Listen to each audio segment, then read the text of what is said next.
There are two kinds of people in the world, my friend. Those with a rope around their neck and the people who have the job of doing the cutting. Listen, the neck at the end of the rope is mine.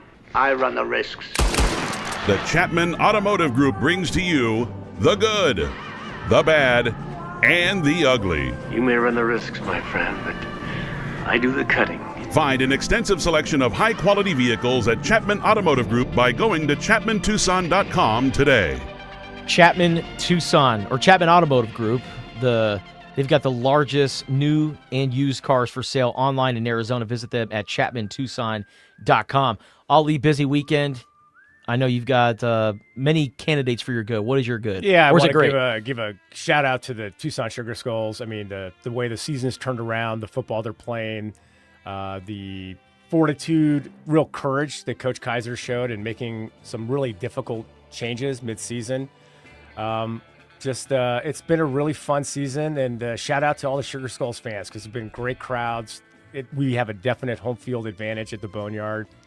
And in tandem with that, I mean, I know you're usually the two-for guy. I just want to once again talk about the world is a complicated place, but the humanity coming together from different parts of the world for this World Cup made the world and the United States a winner, and I just love to see it. I love to see the passion, and it was all the stamp on it was the tears running down Messi's face after the game, you know, looking up into the stands at all the Argentinian fans after they had lost and knowing that was his last ride.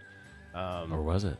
Or was it? I mean, he could play in the Copa maybe in 2 years, but just everything wasn't perfect. Nothing is. You get older, you learn. There's a lot of gray. There's not a lot of absolutes in life. But I thought this World Cup was an absolute wonderful, wonderful thing for the world and the United States. So that's my good.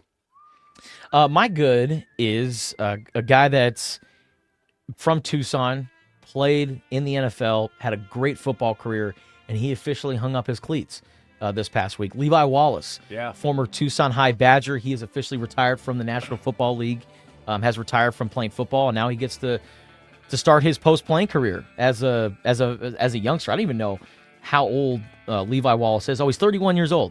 So 31 years old, gets to retire from the NFL.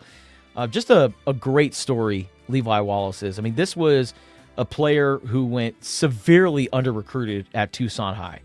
I mean, this guy was not getting looked at by anybody. I'm not even sure Pima was looking to add Levi Wallace. And then he's got family members that live in Tuscaloosa, Alabama. And he decided, you know what, I'm going to go to school at Alabama, just to go to school. And he ended up playing intramural football.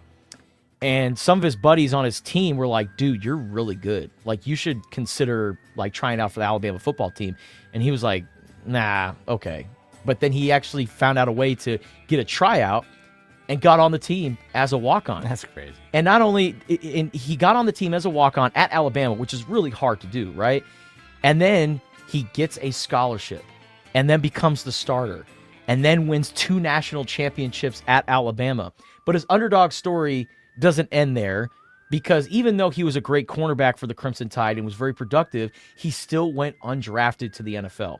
But then signed with the Buffalo Bills as an undrafted free agent, got on the team, ended up becoming a starter, became a mainstay in that defense, played for 4 seasons, if I'm not mistaken, with Buffalo.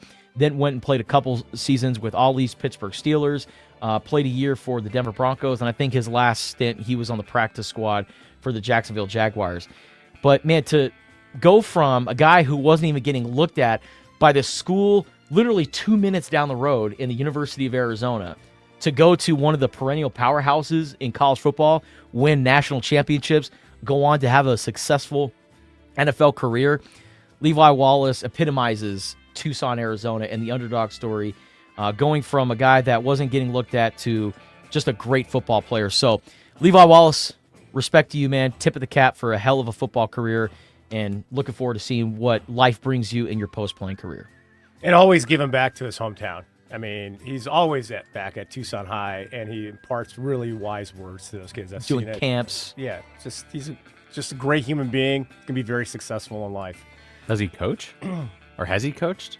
Not Will he coach? Maybe he just retired as a player. Maybe. So Maybe. like definitely see that in his future. Yeah. But I just didn't know if he did anything like in the off season. great golfer too. Solid golfer. Does a charity golf tournament every year. Just a great human being. Very, very proud to say that we all know Levi Wallace and very proud to call him a Tucsoner, man. My bad is there's a guy that played for the team up north who a couple years ago kind of rooting for him. Something about him, just he's had a,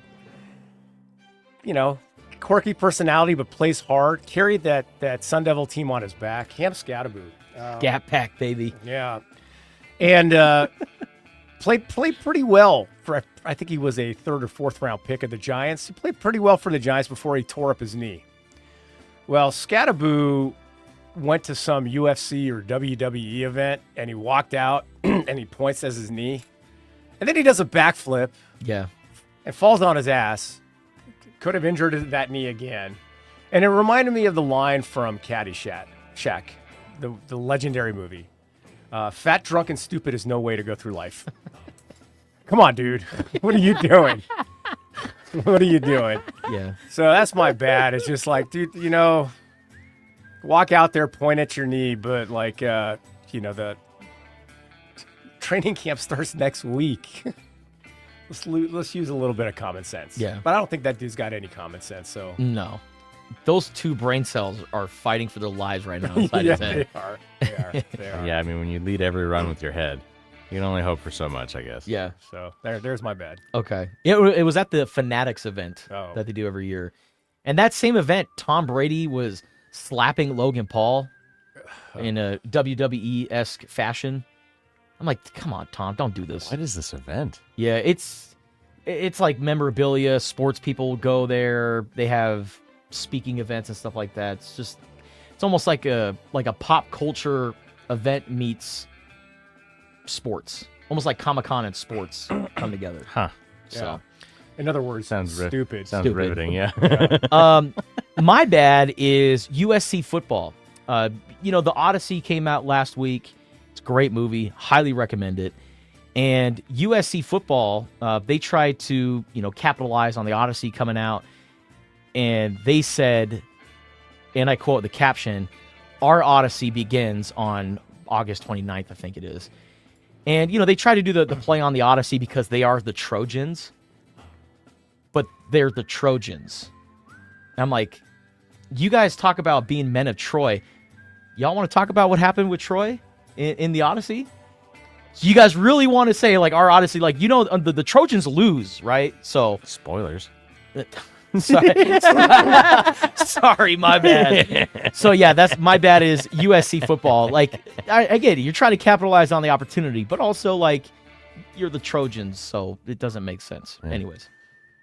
And nor has USC football the last 5 years. Yeah. But my pick to go to the CFP. Is that this right? year. Is that right? Okay, we'll see. I like the Trojans going 11-1 this year. 10-2. All right.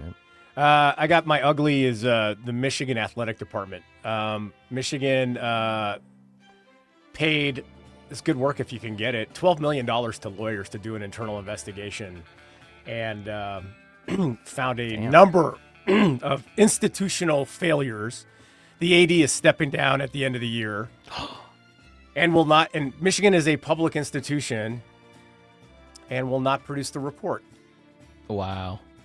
And it's a very spicy, some very spicy findings. And trust me, you got that law firm working, or law firms working overtime to have a $12 million bill. So a lot of work done, a lot of public money spent, a lot of institutional failures found, and no transparency to the public who pay these people's salaries. Yep. So University of Michigan, coming off of Jim Harbaugh, the Stallion. Oh, Connor Stallion. Sign stealing. Yeah. To Sharon Moore. I've always, you always choose a team when it comes to those rivalries, Michigan, Ohio State, North Carolina, Duke. And I've always been on the Michigan side. And I'm starting to feel the Ohio State side now. Because you guys are cheaters. Yeah. And not and a little bit despicable Yeah. based on allegedly what might have been happening. I mean, knowing about Sharon Moore's girlfriend, the AD telling him you can't travel with her, lot of shenanigans at the University of Michigan. Wolverines, those Wolverines, man, don't turn your back. Hey, they sold their soul for that championship, though, right? They got the 23 championship. I guess. So they're like, all right, we're good. Yeah, I guess. But I mean, it's just when you don't have transparency in college athletics today, you fight to keep things internal that should be in the public realm. You should be fired. Absolutely.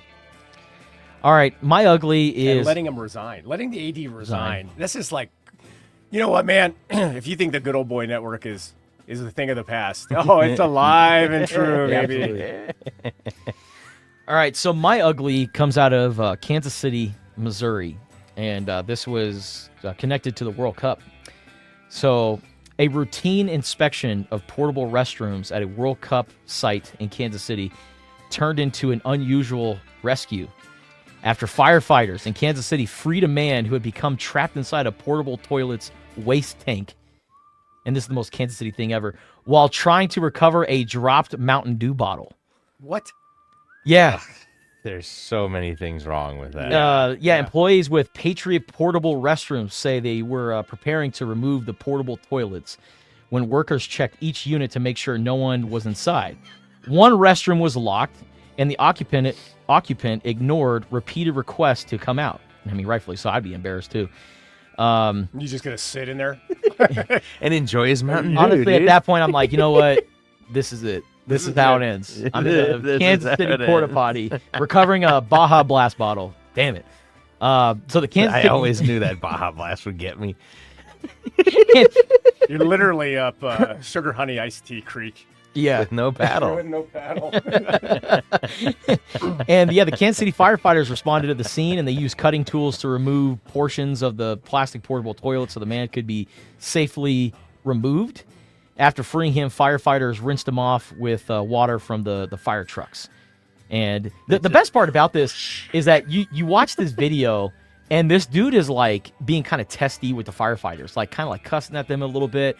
And I'm like, if I'm the firefighters, I'm like, all right, boss, you got it. You know what? Sorry for helping. Enjoy your time in that porta potty. Yeah. It's like, I think he called he called the firefighter a dumb F word, and I'm like, oh, I'm the dumb bleep.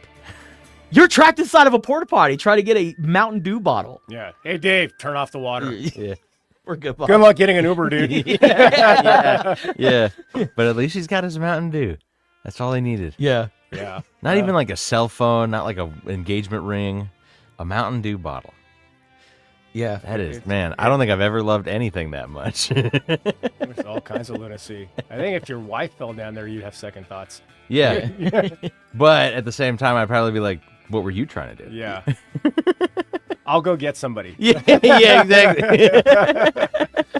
Don't move. Yeah. One of us has to drive home. Yeah. I will find you. So, yeah. Stay alive. Yeah. Survive. So if something falls in the porta potty, just think twice before reaching down and get it. Dew bottle. I Mountain don't Dew even bottle. think once, dude. I'm like, well, that's gone forever. Yeah. Was that sucks. gentleman's name Cam Scattaboo?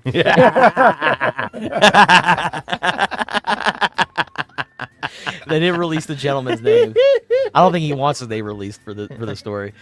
But anyways, that is the good, the bad, and the ugly presented by Chapman Automotive Group. Visit them at chapmantucson.com for all your car needs.